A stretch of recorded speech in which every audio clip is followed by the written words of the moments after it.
Hi there, who am I doing? Capricorn. It's Jen here from Tarot Spirit. Um, how's it going? Here for your March 2016 reading.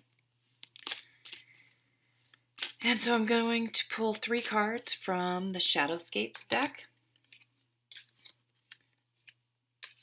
for work, and then I'll pull 3 for relationships, then a final oracle card. All right, let's just get started. Okay, so at the bottom of the deck is the Temperance card. So this card is about trying to maintain balance. So I would say this comes up in a workplace when there are things sort of out of your control going on, where things are really busy, or there's some sort of conflict or change, disruption, and how to stay sort of zen through it all. How to not take on the that negative or stressful or anxiety type energy that may be around you. Or if you have a coworker that's very gossipy or complains all the time, how not to let that energy sort of disrupt you.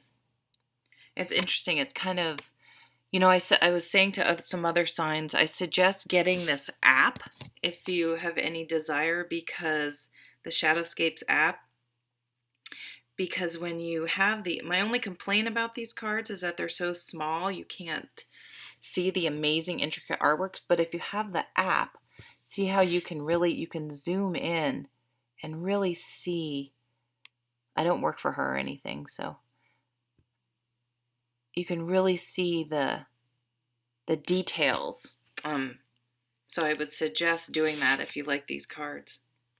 But it's kind of like there's sort of like light and dark, and this lightness is like trying to balance out that darkness, like how to do that. And I've heard some people say to surround yourself in white light and imagine like you're in a protective bubble, breathing, things like that. And then the first card out is the Four of Swords. So this is, in a very basic sense, this card is telling you to take a vacation. Really, take a break. Be careful. Try not to be one of those people that doesn't want to use their vacation or their sick time or whatever. And I'm not telling you to call into work sick, but I have like almost 7 weeks of sick time. It's like, which is, it's fine. It accumulates, but I'm not going to have I don't know why they allow you to accumulate, I think, because if you have, they don't have short-term disability. So if you like have a baby or have to be out for surgery or something, you have that time. So it's great, and I may need it, but it's kind of like, I'd rather be able to spend it. But so every once in a while you do need a mental health, which is a sick day, a mental health day. Use your vacation. Don't feel guilty. Don't worry. Take a break. This is telling you to take some time out, and that's going to be a good way to help keep your temperance balance. Yeah, see, the Queen of Swords would not feel guilty about taking vacation because she'd just be very factual. I have this vacation, I'm going to use it. She doesn't get emotional and worried about it. This also she's very, again, analytical. She uses her mind to make her decisions mostly. That's her dominant way of decision making and seeing the world. So sometimes if you work really hard, she's a sword. She cuts away emotion. She cuts away things that are not necessary, that are maybe clouding her judgment. So she would sort of counsel you to cut away the emotions, to see things very almost black and white, less emotional and more through your thoughts. So maybe if people are complaining about things, try to look more at the facts. This was interesting. There was a situation at this job I had at one point where these people, oh my God, that was on tape.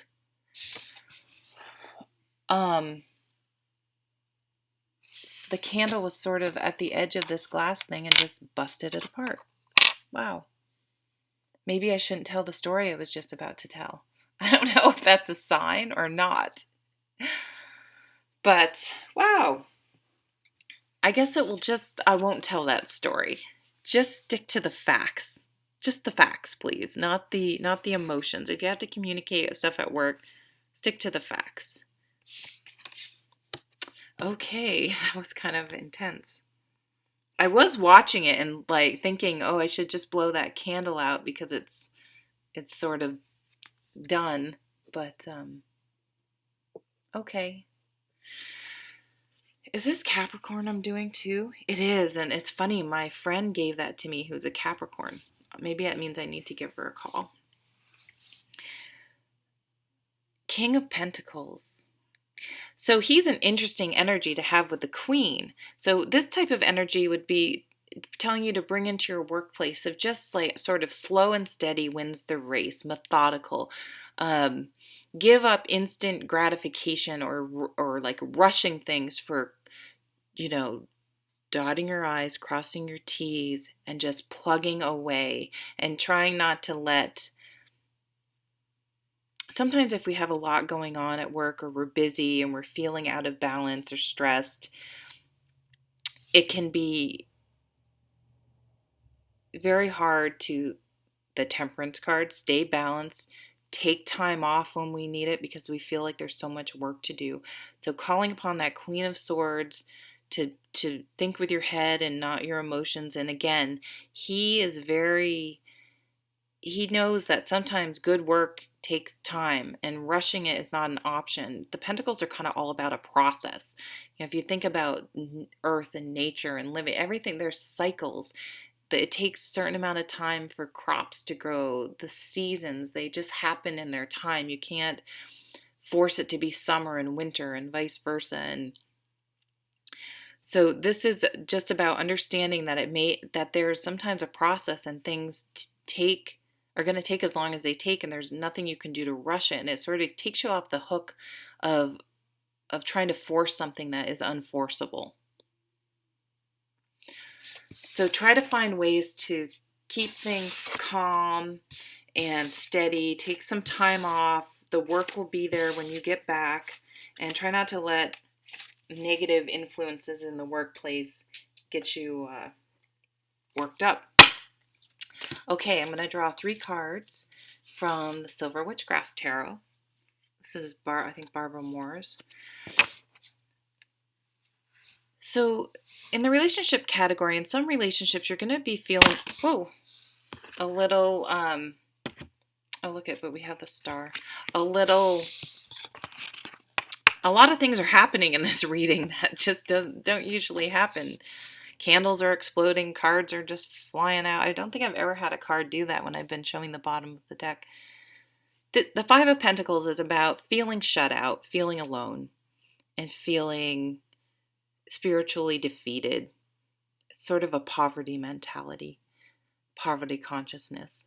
But usually the lesson behind the card is that you're not alone, but you may need to let people know that you're feeling this way.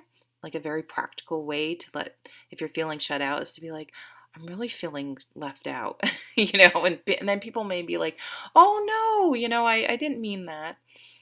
So I'm going to definitely read the star because it fell out. So this is telling you to have faith, to have hope that healing is coming, and things are looking up. Okay, now watch me get like the Tower, the 5 of like all these horrible cards, but at the bottom of the deck, it's telling you that there is someone there for you. And it's interesting. There are 2 people in both of these cards, right? So you do have people, I sort of see this as you have your wisdom that you've gained to fall back on. And you also have to have faith, whatever that means for you. And we have the 6 of Cups. This is a lovely card. But at points, I feel like there's some nostalgia going on. I often read this card about calling upon your inner child in the sense that, stop and smell the roses, enjoy the simple things in life. But I'm feeling that it's coming through more as nostalgia, that you're looking back at a relationship and you're pining over it, you're missing it, you're remembering and wishing and kind of sad. I feel a sadness for some reason. I don't usually feel that with this card, I guess because of the Five of Pentacles. So I just like to remind people that kind of the lesson behind this card is that we don't always remember things the way we are. If we could literally be transported back and relive that relationship or that experience, we often remember it. We don't remember it accurately. We just don't. And we may remember it as better than it actually was, or worse than it actually was. So just be a little careful of your memories, because they're often in a filter kind of in our heads. They're not always accurate. Like maybe you're looking back at summer camp, and summer camp's supposed to be an awesome, rite of passage childhood memory. So you remember it as, oh yeah, I went to camp, it was great. But then if you were really to go back, you'd forget that you were actually really homesick and you got stung by a bee and you got poison ivy and a person in your cabin was mean to you. You know what I mean? It's like you may forget sort of the details. Oh, and then we have the devil. So I sort of feel like when this comes up in the relationship category, we feel sort of trapped and there may be some sort of abuse going on. This has been a theme for some reason this month. Like if you feel like your partner is being abusive to you, they probably are. I guess remember, abuse is rarely the Ted Turner, getting the crap beaten out of you. It's often much more subtle and sort of, I'm not going to say more damaging, but just as damaging, because it's sort of like just slowly erodes away at your spirit. And sometimes even the person isn't necessarily, often they are abusive to other people. I'm not a psychologist or anything. So, but, sometimes it's just that you're not a match, like your personalities clash. But don't remember old relationships as better than they were if the person didn't treat you well. I think this came up in the weekly reading, or I can't remember. I'm sorry, I've done so many readings, I'm forgetting. But I'm repeating myself, is kind of remember the bad things about old relationships. Like they broke up for a reason. So remember the bad, because that was what contaminated. Because if you just focus on the good, you can sort of forget that there were these negative sides and that it actually wasn't a healthy relationship for you. Ooh. So I sort of see this as kind of coming out of this sense of sort of kind of really examining the past clearly, and sort of going from this, why haven't things worked out to me, to, what, I deserve better and I deserve more. And, looking back, maybe those relationships weren't so great and it's okay that they're gone. And I don't want that. I want to bring in this Knight of Wands energy. This is change and passion and excitement. It's like realizing the truth of the past, a more realistic remembering of the past. And so sort of saying, it's okay that relationship didn't work out because it wasn't healthy. It's okay to let go of this relationship because it's not healthy. We're not a match for whatever reason. And I can move on. I can move on and bring in new passion and new happiness into my life. I think once you sort of have thought through those things in your mind and realize that it was probably for the best that maybe a relationship didn't work out. And you can even be bringing old relationships, if you're in a new relationship, into your current relationship, and sort of letting go that baggage we carry with us. We all do it. and sort of like, okay, that old relationship isn't this new relationship, and I have to stop comparing the two, or unless there are, red flags, of course, or something. And I always encourage people, if you're struggling with this, like, is this abusive? Is this, to go to a therapist, because they can help you sort all of these thoughts out. That's the best place to go. But once you can sort of get these things straight in your mind, you can then open the way for new love, new passion, this Knight of Wands energy. You're not alone. Okay, so I'm going to draw. Oh, and we had 2 come out. Actually, the extra card reading. What do we get? Interesting. So we got Solitude, Island. So this is that 5 of Pentacles, sort of looking for balance, trying to go within and figure out how to deal with turmoil around us. It's interesting, there are these very dark clouds, but then there's this light coming through. So we're starting to see the light at the end of the tunnel. And then purification. So it's kind of like, needing to sort of sit with some of our experiences, take a time out. We had that 4 of Swords.